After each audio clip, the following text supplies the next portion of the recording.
Good morning, Bucknutters. It is Thursday, May 24th, 2018. I'm Dan Rubin. This is the Bucknuts Morning 5 and change.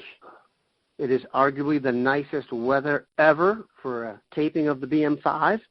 The Washington Capitals are in the Stanley Cup Finals. Steve, it must be a good day.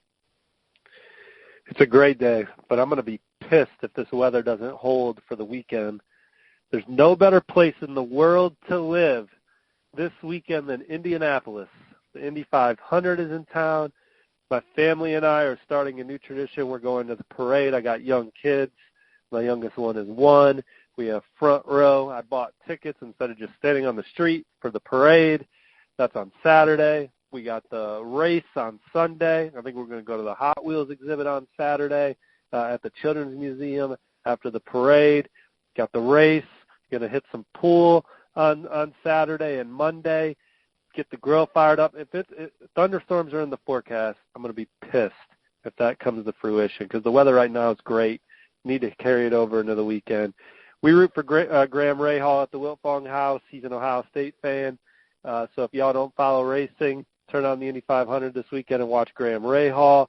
I root for him just because one time I didn't really follow Indy car racing until I moved here about 8 years ago. Went to an Indy 500 and was fortunate enough the person I went with had pit passes. After the race, Graham Rahal was out there signing autographs longer than everyone. Since he's from America, he was signing autographs longer than everyone. We started rooting for him. So that's your driver if you don't have one, and root for good weather. Those are, of course, the dulcet tones of 24/7 Sports Director of Recruiting, Steve Wiltfong. I did a poor job in the introductions there. And, yes, for those who want to root for someone with Ohio ties, Graham Rahal has been known to bust out Buckeye helmet, Buckeye gloves. He's a good follow on Twitter. So he's a quality Buckeye from a quality Ohio family. We're going to talk about quality here when it comes to recruiting as I segue into Steve Wiltfong's true specialty. And I'm just going to start this with the question I started with when we got on the phone today. Who is Wandale Robinson? Well, he's one of the more dynamic players in the country. There's a Best of Midwest combine in Indianapolis area every year. And Wandale Robinson on one of the handheld watches ran 4.2. Whoa.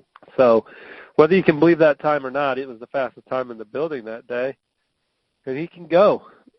I think he had like close to 4,000 all-purpose yards last year, a ton of touchdowns. Ohio State's recruiting him as a return man and a slot receiver. They wanted to get him into camp, but I think they went and saw him work out at his school and saw him catch the football is what I gathered talking to Wandale. So they offered him a scholarship. He's just a terrific high school football player. Not big in height, probably about 5'6", 5'7", but he's a rocked up kid that'll, for his size, be physically ready to play the moment he walks onto a college campus. And before Ohio State offered, Duke was the offer to beat. Kentucky really has been making a late move with him once they changed who recruited the Louisville area for them. And now this Ohio State offer, I was told by someone close to Wandale, if Ohio State pushes, they'll be tough to beat, so we'll see what happens. There was a time where I thought Ohio State was going to land Rondell Moore last year, a similar style player from a similar part of the country in Louisville there that ended up signing with Purdue. Ohio State didn't push for Rondell. If they push for Wandale, I think they'll have a good shot to get him. His ranking right now and his offer list does not match that of a typical Ohio State recruit. The reason for that is he's the number 6 all-purpose back in the country, so in his position group, he's noted as one of the best.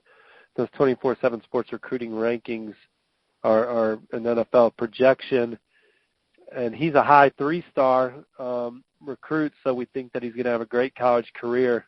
Not many guys in the NFL that look like him, so we'll see. Hopefully he can defy the odds. Hopefully they all can always defy the odds and shove our ranking up our ass, but he's a great high school football player, and I think he's going to be a really good college player. Speaking of really good high school football players, we talked on the BM5 recently with Dwayne about wide receivers. there's a whole cadre of them they're interested in. Obviously, the class is off to a tremendous start with Garrett Wilson, in my opinion, the best receiver in the country. I'm not sure I'm too far out on a limb there. One of the guys that I've also developed a slight crush on is David Bell, stud from the Midwest, and your part of the country, Indy. In the earlier part of our pregame conversation here, because as you can tell, Steve and I do an extensive amount of research and practice for the show, I learned something about David Bell that I found surprising. Can you share that with the group? About his leaders? Correct. Well, I think right now David Bell is favoring Purdue, Penn State, and Iowa in that order, but he's certainly still interested in Ohio State and has been trying to visit. I think one time he was trying to visit, there was no one on campus, so they elected to not bring him in. Then he was going to visit a couple weeks ago or last weekend or whatever, and Coach Meyer wasn't going to be on campus. So he wants to visit, and there's definitely interest. Ohio State was clearly the team to beat early in the process, but for whatever reason, the two parties didn't connect, and some other schools were able to make a move. And I really think Purdue, Penn State, and Iowa have done a great job, and he's really clicked with those coaching staffs. And David Bell is, I mean, I think that those relationships mean something. But he's definitely intrigued by Ohio State. When you talk about who his leaders are, and then you talk about where he lives, Ohio State's probably only 2.5 hours from, because he lives on the west side of Indy. Like Ohio State's 3 hours from me, or excuse me, I live on the west side, so it's 3 hours from me. He lives on the east side of Indy, so that trims a half hour. He's only 2.5 hours away from Ohio State. He's closer to Ohio State than he is Notre Dame from where he lives. You can't count Ohio State out, but as it stands right now, I think they have work to do. I'm not used to hearing Iowa and Purdue in there. I guess Penn State. We have to discuss this. I did the show on Tuesday, and maybe we used the wrong term, rival, instead of threat, by saying Penn State was number one over Michigan. Now, let's assume we said threat. I think it's pretty clear in terms of on the field. I think Penn State's the only team. I think Penn State's the only team that can beat Ohio State for guys straight up in the Big Ten right now. You talk about David Bell. He lives in Indianapolis. He has a teammate that signed with.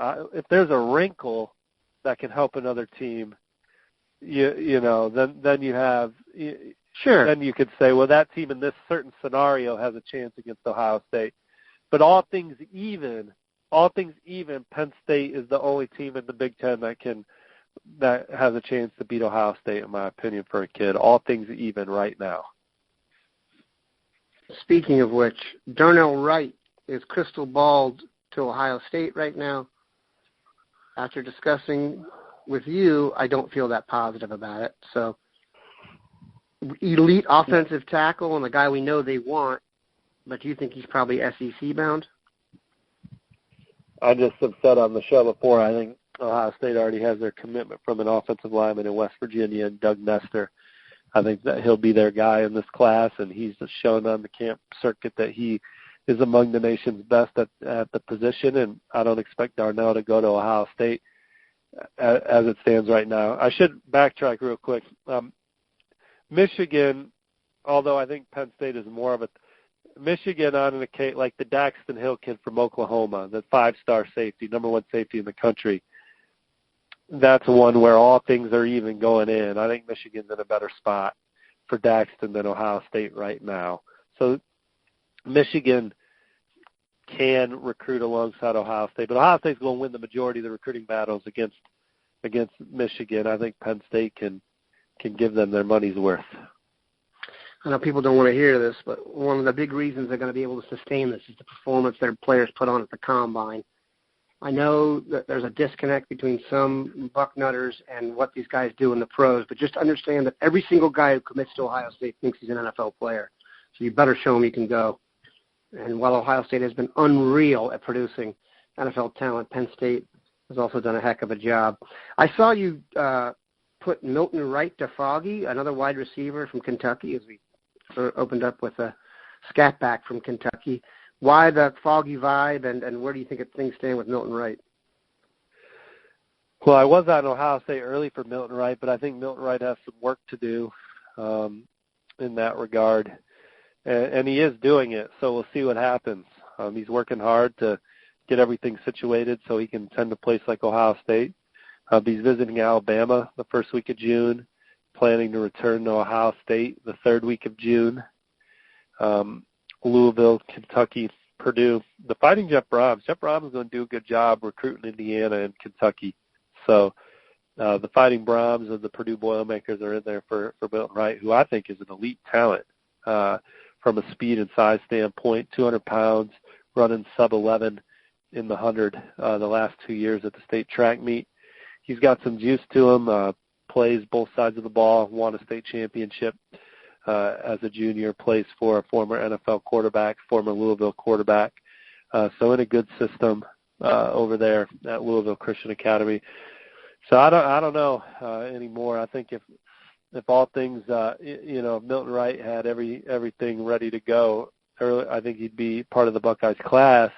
But now you got Alabama in there and some other powerhouses.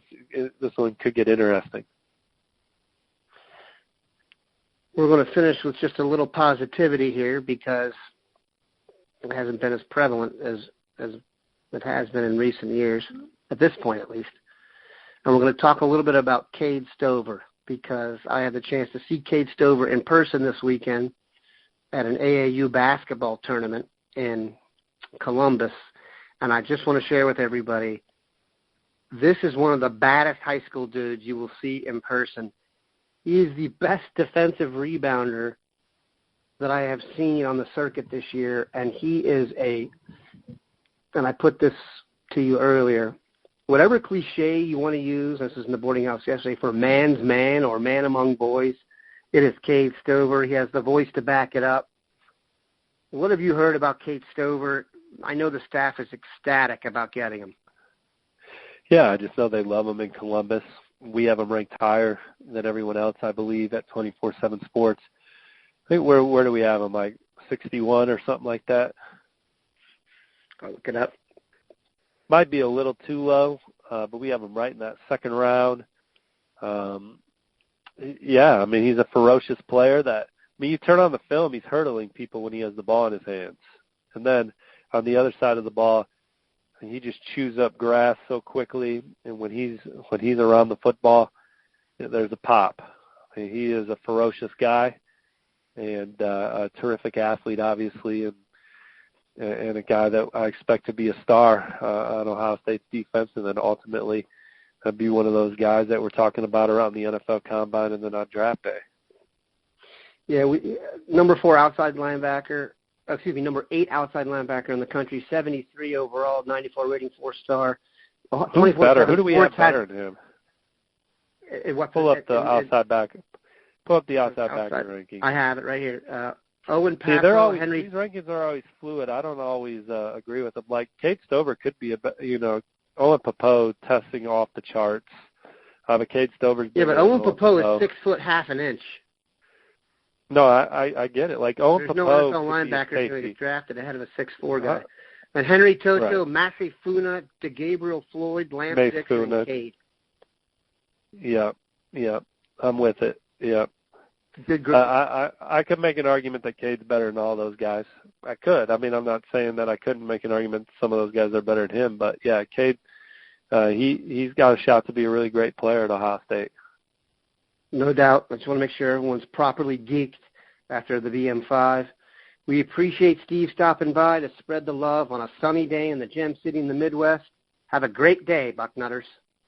Everyone have a great Memorial Day weekend. Appreciate y'all. See you.